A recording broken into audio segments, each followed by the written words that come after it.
ধীমান সেন তার মানে ঠিকই আন্দাজ করেছিল এই বিয়েটা আসলে একটা ফাঁদ কৃপান ব্যানার্জিকে ধরার জন্য। ধীমান সেন কিন্তু বারবার এই কথাটা বলছিল যে কৃপান নিজের মুখে স্বীকার করলো যে সে গীতাকে ঠিলে ফেলে দিয়েছে, তারপরেও অগ্নিজিৎ মুখার্জি কিচ্ছু বলছে না, চুপচাপে বিয়েটা সেরে নিতে চাইছে। আমার এটাতেই ডাউট ঠিকছে।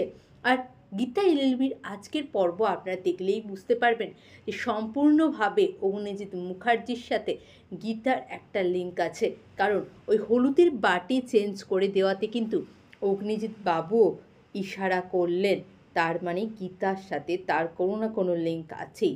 এই বিয়েটা তিনি নিজের ইচ্ছায় নয়, বরঞ্চ কোনো কিছু প্ল্যান ভেবেই করাচ্ছেন। হ্যাঁ বন্ধুরা, গীতা এলএলবির আগামী পর্বে আপনারা এমনটাই দেখবেন। চ্যানেলে নতুন হলে দয়া করে চ্যানেলটা সাবস্ক্রাইব করে ভিডিওতে অবশ্যই একটা লাইক করে দিন। গীতাও হলুদের বাটি নিয়ে হাজির, কাব্যাকে হলুদ মাখাবে বলে।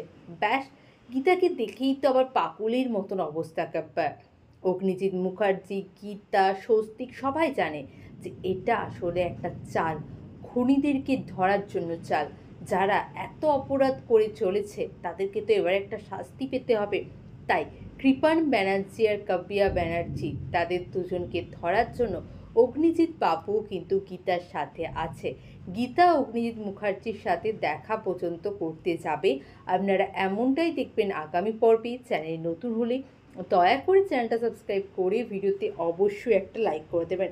অগ্নিজিৎ বাবু দেখতে পাবো যে মুখে ঢাকা দিয়ে একটা মহিলাকে বলছে, ঠিক আছে তুমি যেমন যেমন বলছো তেমন তেমনই হবে।